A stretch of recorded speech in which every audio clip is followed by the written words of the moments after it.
Je tiens à remercier le chef de l'État pour la confiance placée en cette équipe. Comme vous le savez, depuis le samedi 5 mars 2022, le gouvernement du Burkina Faso est composé de 25 membres, dont 6 femmes. Et les seuls critères qui ont prévalu au choix de ces personnalités ont été la compétence, la probité morale et l'engagement total à servir le pays. Également, ce qu'on peut dire, c'est que la composition de cette équipe est conforme à la charte de la transition.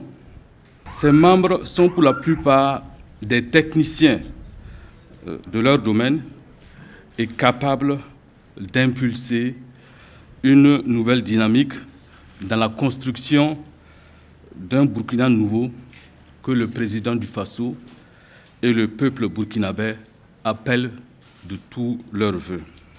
Et cette équipe va travailler conformément aux orientations et aux priorités telles que définies par le chef de l'État, de même qu'à celles de la charte et de l'agenda de la transition.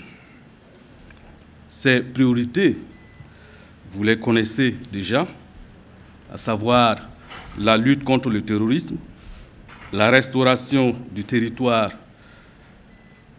national, la réponse à la crise humanitaire, la refondation de l'État, l'amélioration de la gouvernance, la réconciliation nationale et la cohésion sociale, la prise en charge et la réinstallation des déplacés internes dans leurs localités respectives. Il faut également dire que nous devons travailler au renforcement de la cohésion sociale durement éprouvée ces dernières années, mais également à la réconciliation nationale. Alors, il faut dire aussi qu'au-delà de ces aspects, le chef de l'État nous a instruit de nous attaquer aux chantiers qui préoccupent les Burkinabés à l'heure actuelle. Et bien entendu, cela va passer par des réformes audacieuses. Et c'est pourquoi, donc, au cours de cette séance de prise de contact, il a insisté sur un certain nombre d'attentes, mais également sur un certain nombre de valeurs qui doivent guider l'action gouvernementale. Il s'agit de l'intégrité, de la loyauté, de la rigueur,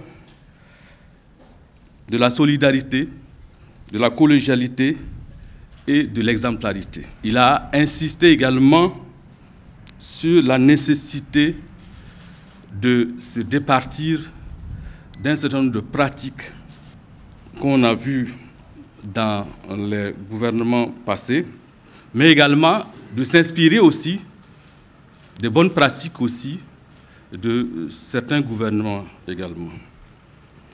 Alors, il a insisté surtout sur la nécessité de la réduction du train de vie de l'État à travers donc, la suppression de certaines activités non essentielles et une utilisation rationnelle des ressources de l'État. Nous avons, mon équipe et moi, pris l'engagement devant le chef de l'État de travailler avec abnégation à soulager les souffrances des populations et de restaurer notre pays dans ses limites territoriales.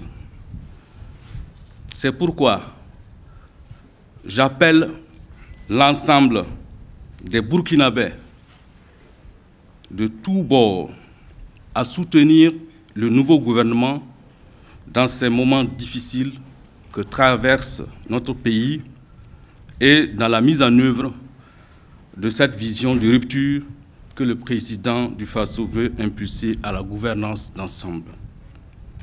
Je voudrais saisir cette occasion pour rendre hommage à l'ensemble des forces de défense et de sécurité engagées dans la lutte contre le terrorisme et à toutes les victimes du terrorisme. La situation est certes difficile, mais pas hors de portée pour peu que nous ayons un sursaut patriotique pour mener ce seul combat qui vaille, qui est de sauver ce pays que nous ont légué nos ancêtres.